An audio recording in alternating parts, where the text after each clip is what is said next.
जय हिंद दोस्तों। पश्चिम बंगाल के अंदर ममता बनर्जी ने खेला कर दिया है भारतीय जनता पार्टी के साथ। दोस्तों ममता बनर्जी ने जो खेला करा है उसके बाद भारतीय जनता पार्टी, आरएसएस और गोदी मीडिया की बोलती बंद है, एक शब्द सामने निकल कर नहीं आ रहा है। दोस्तों ममता बनर्जी की तीसरी बार जीत हुई है लगातार, यानी हैट्रिक मारी है पश्चिम बंगाल के अंदर। अगर हम सीटों की बात करें तो ममता बनर्जी ने 294 सीटों में से 213 सीटें जीती है, वहीं 77 सीटें सिर्फ भारतीय जनता पार्टी जीती है और किसी और पार्टी जो छोटी छोटी पार्टी जैसे कांग्रेस और लेफ्ट पार्टी भी चुनाव लड़ी थी गठबंधन करके, उनका किसी का भी खाता नहीं खुला है। सिर्फ और सिर्फ यही दो पार्टियों के बीच में टक्कर थी जिसमें एक तरफा ममता बनर्जी ने मार लगाई भारतीय जनता पार्टी को और 200 से ज्यादा सीटें जीती, 213 सीटें, वहीं 77 सीटों पर ही भारतीय जनता पार्टी रह गई। जो मिशन कह रही थी बंगाल 200 प्लस इस बार सीटें जीतेंगे, पर 77 सीटें रह गई भारतीय जनता पार्टी की। अब दोस्तों ममता बनर्जी ने शपथ तो ले ली है, पश्चिम बंगाल के अंदर तीसरी बार मुख्यमंत्री की शपथ लेते ही उन्होंने खेला कर दिया भारतीय जनता पार्टी के साथ। जैसे ही खेला करा दोस्तों भारतीय जनता पार्टी और आरएसएस और गोदी मीडिया की बोलती बंद हो गई। क्या खेला करा है मैं आपको बताता हूं। दोस्तों सबसे पहले तो मैं आपको यह बताता हूं कि ममता बनर्जी ने कितने मुसलमानों को टिकट दिया था इस बार विधायकी के लिए, यानी विधायक कितने मुस्लिम उम्मीदवार उतारे थे पश्चिम बंगाल के अंदर। तो पश्चिम बंगाल के अंदर 42 उम्मीदवार, मुस्लिम उम्मीदवार पश्चिम बंगाल के अंदर ममता बनर्जी ने उतारे थे, यानी 42 मुस्लिम कैंडिडेट को टिकट दिया था ममता बनर्जी की पार्टी ने, जिसमें से दोस्तों 97% मुस्लिम उम्मीदवार जीतकर विधानसभा पहुंचे। यानी सिर्फ एक ही उम्मीदवार पश्चिम बंगाल के अंदर मुस्लिम कैंडिडेट हारा है ममता बनर्जी की पार्टी का। 41 मुस्लिम कैंडिडेट जीते हैं ममता बनर्जी के, यानी 42 में से 41 मुसलमान जीतकर टीएमसी के विधानसभा के अंदर पहुंचे।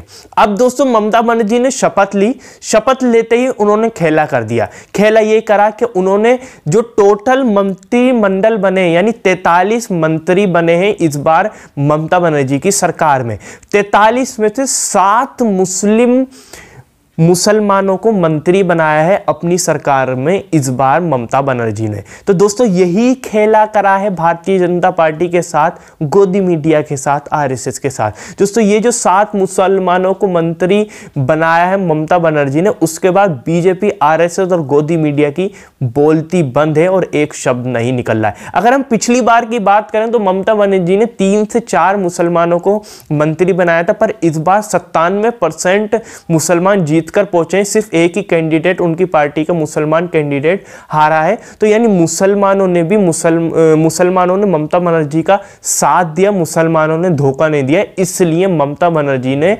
43 में से 7 मुसलमानों को मंत्री बनाया है इस बार अपनी सरकार के अंदर दोस्तों।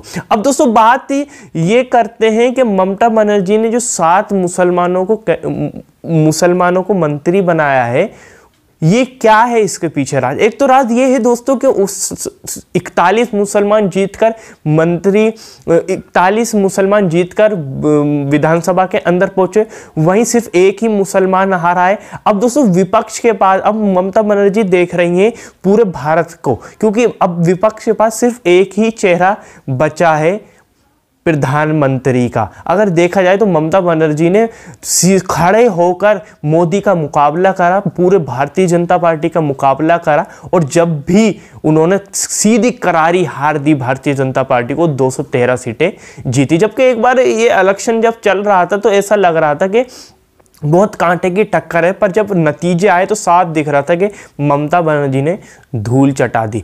तो उन्होंने 7 जो मुसलमानों को मंत्री बनाया है, तो मुझे ऐसा लगता है कि पूरे एक तरीके से राष्ट्रीय पार्टी बनाने की इनकी एक सोच है, जिसके बाद ये 2024 में जो प्रधानमंत्री का जो चुनाव होगा और लोकसभा का जो चुनाव होगा उस पर भी इनकी नजर होगी। पर इस बार ममता बनर्जी ने बंगाल में खेला कर दिया भारतीय जनता पार्टी के साथ, 7 मुसलमानों को मंत्री बनाए, 42 में तो 41 मुसलमान जीतकर विधानसभा के अंदर पहुंचे टीएमसी के, वहीं 43 मंत्री अपनी सरकार में इस बार बनाए हैं। वहीं 8 महिलाएं भी इस बार शामिल हैं मंत्रिमंडल के अंदर दोस्तों ममता बनर्जी के साथ। चलिए दोस्तों आपकी क्या प्रतिक्रिया इसको लेकर आप नीचे कमेंट में मेरा जरूर बताइएगा। इस वीडियो को ज्यादा शेयर करिएगा, लाइक जरूर जरूर करिएगा। चैनल पर नए, चैनल को जरूर सब्सक्राइब और बेल आइकन जरूर दबा दें ताकि हम जब भी नई वीडियो लेकर आएंगे तो आपको पता चल जाए। चलिए इस वीडियो में इतना ही।